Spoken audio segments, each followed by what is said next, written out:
Hello everyone, welcome back to another episode of Tech World. Hello everyone and welcome back to Tech World.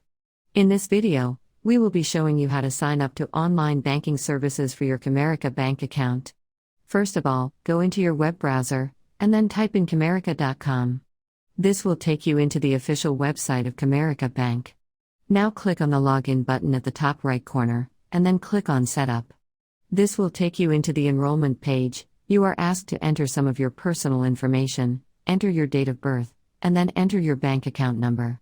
Select your account and your customer type, and then click on Continue Setup.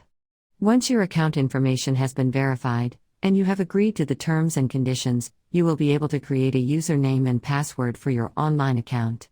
After setting up your profile, you can go back to Comerica.com and click on the Login button. Then enter your user ID and your password. Now click on the Login button and you will be able to access online banking services for your Comerica bank account. So that's it for this video. If you find our content useful, go ahead and give it a thumbs up. Also subscribe to our channel and hit the notification bell so that you will be notified whenever we post another video. Thank you for watching.